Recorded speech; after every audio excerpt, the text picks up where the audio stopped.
penganiayaan oleh anak pejabat pajak David akan dipindahkan ke Rumah Sakit Mayapada Kuningan untuk mendapatkan perawatan intensif. Keluarga menduga ada unsur perencanaan dalam penganiayaan David. Saat ini korban penganiayaan anak pejabat pajak David masih tidak sadarkan diri dan berada di ruang ICU. Keluarga korban menyebut telah memberikan barang bukti termasuk berupa video penganiayaan David.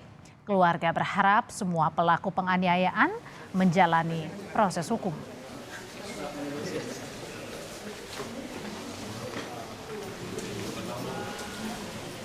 David dari pertama masuk rumah sakit sampai saat ini tetap dalam keadaan kritis dan belum siuman. Katanya merujuk ke Rumah Sakit Mayapada supaya penanganan kritisnya David ini dapat dilakukan maksimal.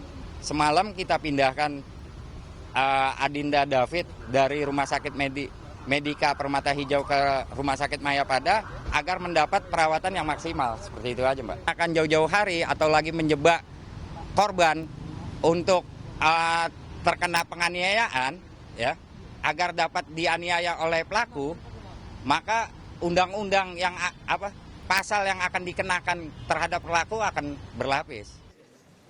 Pejabat Ditjen Pajak meminta maaf atas kasus pengeroyokan yang dilakukan anaknya hingga membuat korban David mengalami luka berat. Rafael Alun Trisambodo meminta maaf kepada keluarga korban dan anaknya atas perbuatan anaknya. Rafael menyebut akan mengikuti proses hukum dan Rafael juga bilang kasus ini adalah masalah pribadi, tapi karena menyoroti gaya hidup dan harta kekayaan, ia mengaku siap melaporkan harta kekayaan dan diperiksa.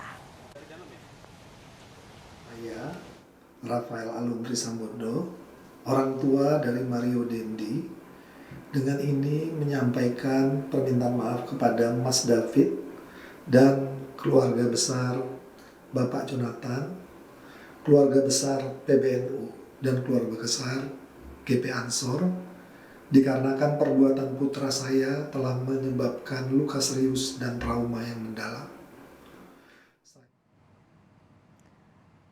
Pejabat Ditjen Pajak sudah meminta maaf atas kasus pengeroyokan yang dilakukan anaknya hingga membuat korban David mengalami luka berat.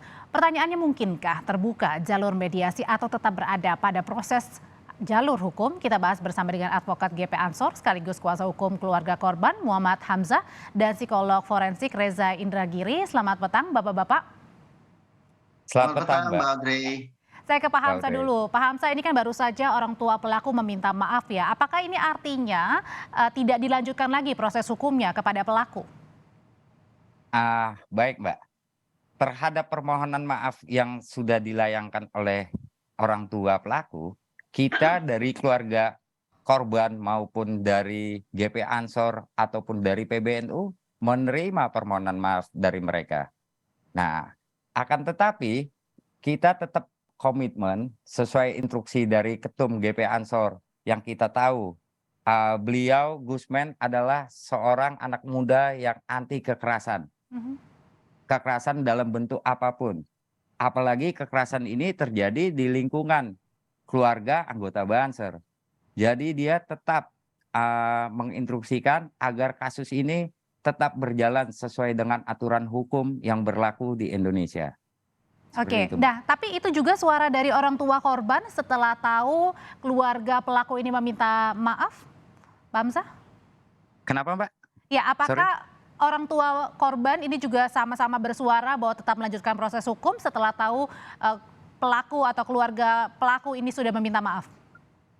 Orang tua korban tetap akan memproses kasus ini sesuai dengan aturan hukum yang berlaku. Kenapa seperti itu? Karena kita tidak mau ada lagi anak-anak Indonesia yang mengalami seperti Adinda David. Dengan mudahnya orang melakukan penganiayaan bahkan sampai penganiayaan berat seperti ini. Yang mana kita tahu Adinda David dari awal masuk rumah sakit sampai sore ini masih dalam keadaan kritis dan belum sadarkan diri. Dan artinya ini mau memberikan efek jera ya. Saya mau ke psikolog forensik, ada Pak Reza Indragiri. Pak Reza, kasus penganiayaan ini menjadi viral, dibicarakan di mana-mana karena mungkin yang disorotnya adalah ini adalah anak pejabat yang kerap memamerkan pola hidup mewah. Ya, walaupun yang bersangkutan itu dinarasikan sebagai anak pejabat, tetapi mengingat usianya yang sudah lewat dari 18 tahun, maka yang bersangkutan tidak bisa lagi dipandang sebagai anak-anak. Yang bersangkutan adalah orang dewasa. Konkretnya misalnya bahwa yang bersangkutan kalau diproses hukum tidak bisa menggunakan Undang-Undang Perlindungan Anak, melainkan KUHP, lain seperti itu.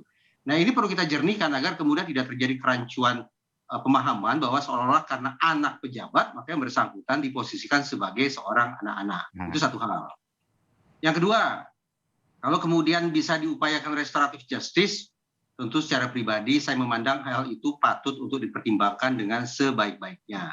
Tetapi ada sejumlah syarat dan ketentuan yang harus terpenuhi ketika ada upaya restoratif justice, baik itu yang diupayakan oleh Polri maupun pihak selain Polri.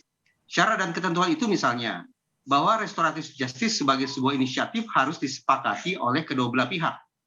Jadi andaikan ada salah satu pihak, apalagi kalau kedua belah pihak sama-sama tidak berkehendak bagi dilakukannya restoratif justice, maka praktis tidak ada pihak manapun yang bisa memaksa kedua belah pihak itu untuk duduk bersama di satu meja membahas perdamaian.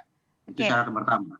Pak Reza, tapi kemudian kenapa sih kira-kira yang menyebabkan seorang anak pejabat ini menjadi arogan? Apakah karena mungkin punya latar belakang papanya, mungkin punya kedudukan, punya uang yang banyak, jadi sepertinya arogan begitu, bisa bertindak apapun termasuk soal penganiayaan yang saat ini dihadapi kasusnya?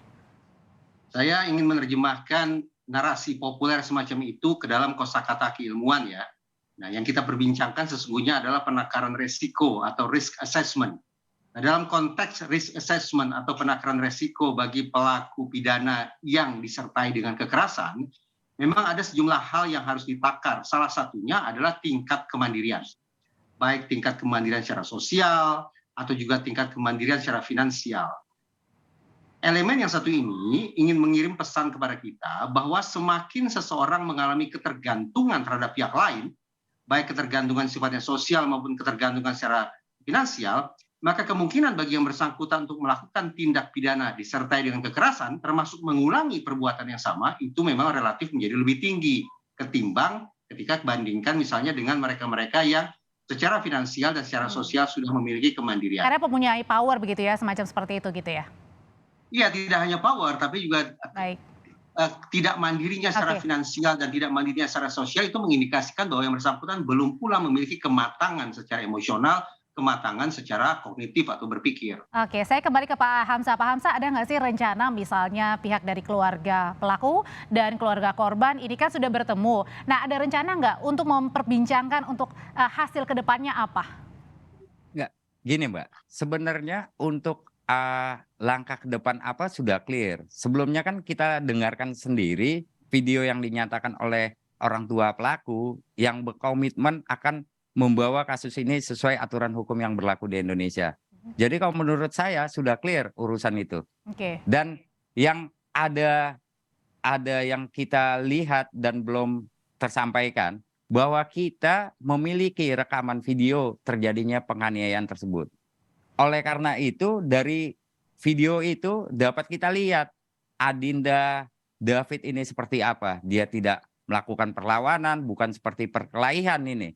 Dia hanya diam dan dilakukan penyiksaan. Jadi isi videonya apa sih Pak Hamzah? Enggak, saya tidak mau menarasikan isi videonya. Yang jelas di video itu ada beberapa orang dan pelaku melakukan penganiayaan terhadap Adinda dan yang David. Melakukan penganiayaan hanya pelaku atau beberapa orang itu juga terlibat? Di video itu video pendek, hanya pelaku dan di saat dianiaya Adinda David ini tidak melakukan perlawanan sama sekali. Dia menerima.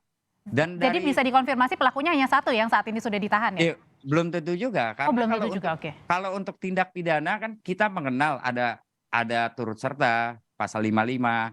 Jadi saya nih yakin penyidik Polres Metro Jakarta Selatan akan bekerja profesional. Dari video yang ada di kita dan penyidik mungkin sudah memiliki akan mengungkap siapa saja tersangka untuk kasus ini karena kejadian ini sangat keji apalagi terjadi terhadap anak.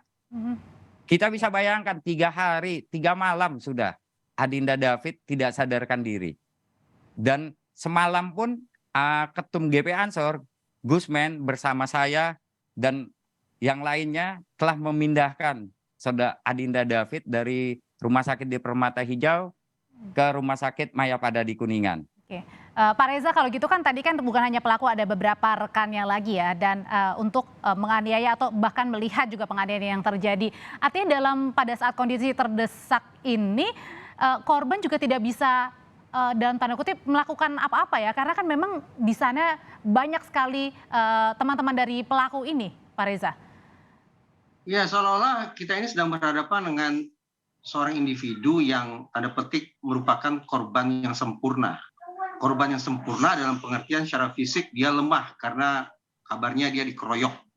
Artinya lawan tandingnya lebih dari satu orang. Secara psikis juga korban ini masih berusia kanak-kanak. Sementara salah satu tersangka paling tidak sudah berusia dewasa. Demikian pula secara sosial dan finansial barangkali ada ketimpangan di sana. Itu sebab tadi saya katakan, boleh jadi kita ini sedang menyaksikan seorang korban yang memang sempurna. Dari sekian banyak dimensi, dia tanda petik memang sangat rawan untuk berada pada posisi sebagai pihak yang diviktimisasi. Atas dasar itu, keberpihakan hukum memang sudah sepatutnya condong kepada korban yang sempurna semacam ini.